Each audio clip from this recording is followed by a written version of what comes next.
이 공기 중에는 20.9%가 산소예요. 우리가 호흡하는 데 필요하죠. 거의 21%가 산소인데 만약에 이 산소의 양이 거기서 1%만 더 증가하면 산불이 날 확률이 10배는 높아집니다. 산소가 증가. 제 얘기가 아니라 제임스 로브록이라고 하는 과학자 얘기입니다. 그러니까 20.9%의 산소량은 우리가 살아가는 데도 필요하고 동물들이 살아가는 데도 필요하고 더 많은 위험과 화재 위험으로부터 우리를 보호할 만한 수준인데 늘 그것이 일정하게 유지되고 있는 것을 우리가 감사한 적이 있나요? 공기 중에 0.03%의 이산화탄소가 있습니다. 식물이 광합성장을 하는데 꼭 필요해요. 근데 그 양이 늘어나면 우리는 수많은 질병으로 사람들이 죽어가고 식물이 죽어갈 수 있습니다. 근데 공기 중에는 몇 퍼센트가 늘 0.03%의 이산화탄소가 존재합니다. 내버려 두면 잘 살게 됩니다. 그래서 제임스 로브록이라고 하는 사람이 바이아이론이라고 했어요. 뭐냐면 대지의 여신님이 이 자연 그냥 내버려 두면 다 스스로 종합되어져서 그냥 좋은 환경을 유지한다. 간단하게 그렇게 이야기할 수 있습니다.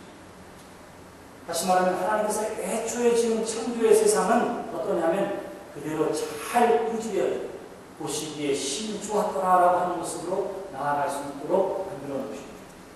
하나님이 우주적인 하나님이신 이유가 바로 거기에 있습니다.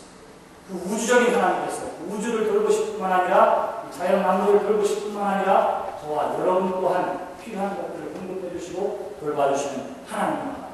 그러므로 우리가 다 함께 주의 이름을 찬양합시다 라고 이야기하는 것이 바로 그것입니다. 우주적인 하나님의 돌보심이 우리 가운데에 있는 줄 믿습니다. 이사야 60장 13절에 보시면 어미가 자식을 돌보는 것 같이 내가 너희를 자신을 돌보는 것 같이 내가 너희를 범죄한 이스라엘 백성들을 향해서 주신 말씀. 여러분들에게도 같은 말씀을 주시죠. 어미가 자식을 돌보는 것과 비교할 수 없는 은혜와 은총을 저와 여러분들에게 베풀어 주시는 분이 있습니다. 그 증거가 바로 십자가입니다. 어느 누구도 여러분들의 자식을 대신해서 죽고 싶어도 죽을 수 없는 것이 우리 인생입니다. 왜냐하면 나 또한 죄인이기 때문에 그래요. 그런데 오로지 하나님께서 어떻게 하느냐면 우리를 자녀로 삼아주시고 구원해 주시기 위해 스스로 십자가에 달려 돌아가셨습니다. 사람이 줄 수 없는, 부모가 줄 수 없는 사랑을 하나님께서 우리에게 베풀어 주십니다. 그러한 은혜와 사랑을 저와 여러분들이 지금 받아 누리고 있는 줄 믿습니다. 이어지는 말씀 가운데 하나님의 계속되어지는 말씀을 받아주십니다. 여호와께서는 자기에게 간구하는 모든 자, 곧 진실하게 간구하는 모든 자에게 가까이 하십니다. 그는 자기를 경외하는 자들의 소원을 이루시며 또 그들의 부르짖음을 들으사 구원하시리로다. 약자를 돌보시고 하나님의 우주적인 돌보심이 있는가 하면 이제는 기도하는 사람에게 응답해 주십니다. 기도하는 사람에게 진실하게 신실하게 말씀을 들고 기도하는 사람에게 대해서 하나님께서 응답해 주시겠다. 응답해 주십니다. 이렇게 이야기하고 있는 거예요.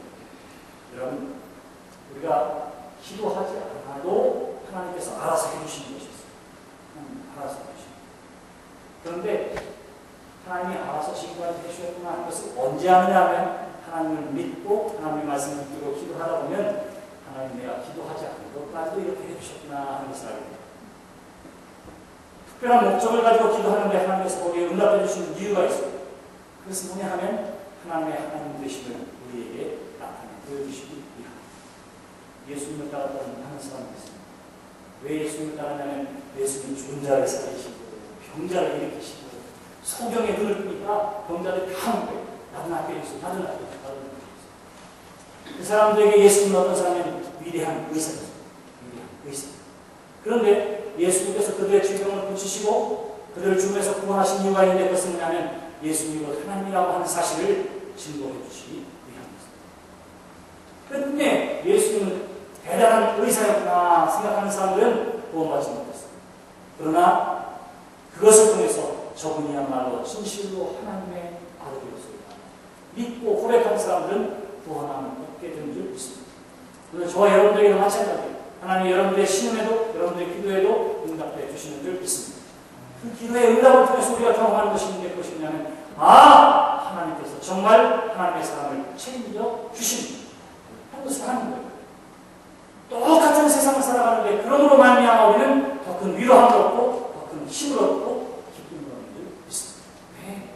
하나님이 주목하고 있다고 하는 사실을 우리가 채우기 때문에 기도에 응답하시는 기도를 시작하세요. 우리가 저 싱가포르에 있을 때 요즘 경제가 너무 어렵죠. 교인들도 다니던 직장을 참기 쉬워야 하는 분들도 계셨습니다.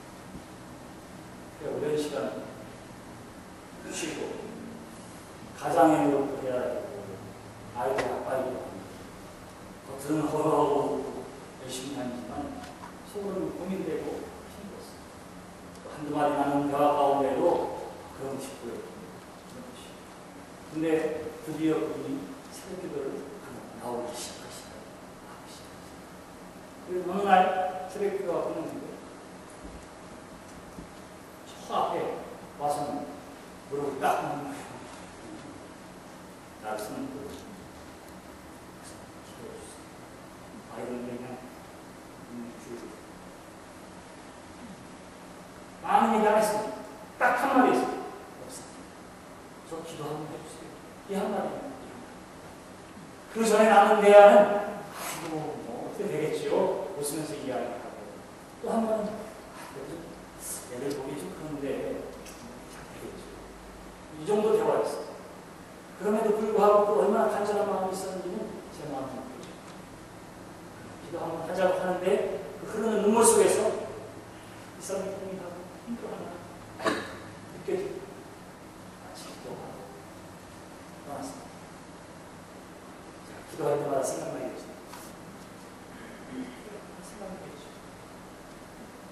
매일 눈을 뜨고 자식을 바라보고 하나님을 바라보고 그리고 가만히 자신이 있을 때에 눈물 흘릴 수밖에 없었던 그 사람이 생각납니다. 기도하게 되죠. 자, 그도 열심히 기도했을 것이고 하나님께서 귀하게 여기셔서 오늘 일하고 있습니다. 근데 문제는 어디에 있는가? 그건 그 사실을 알고 하나님이 이렇게 도우시고 그 사실을 알아서 하나님하고 더욱더 가까이 다가오는 믿음의 사람이 되고 있습니다. 저는 옆에서 그것을 가만히 지켜보면서 내가 직장을 얻은 것도 아닌데 제가 어떤 감격이 있을까? 어떤 기쁨이 있을까? 정말 진실한 마음 가지고 하나님 앞에 나와서 하나님 앞에만 내어 달렸는데 하나님의 방법대로 되는 일이 있구나. 거의 1년의 세월을 기다릴 것 같아요.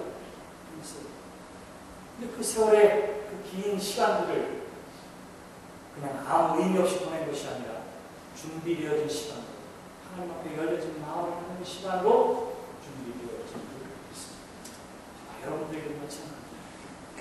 우리가 어떻게 할 수 없는 일 때문에 고민되어지거든 지금이야말로 하나님 앞에 기도해야 할 때인 줄 믿습니다. 같이 기도해요. 서로를 위해서 기도할 수 있게 됩니다. 진실한 마음으로 기도할 때에 하나님께서 응답해 주십니다. 여러분, 이사야 49장에 보시면 어떤 말이 나와 있습니다. 우리가 아주 기쁨으로 생각하는 이사야 49장 11절의 말씀이 있습니다.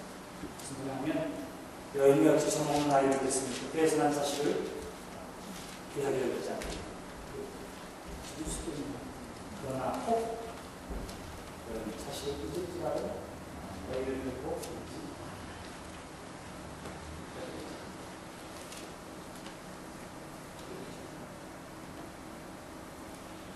놀이터에 가면 우리 저기 가면 아이 창고에 있어요. 그냥 놀다가 정신 어떻게 하고 있는가 손을 놓쳐서 아이가 없어졌어요. 위아 무엇을 놓쳤죠. 아무리 귀한 아이도 잊어버릴 수 있어요. 근데 하나님 뭐라고 말씀하십니까? 그러나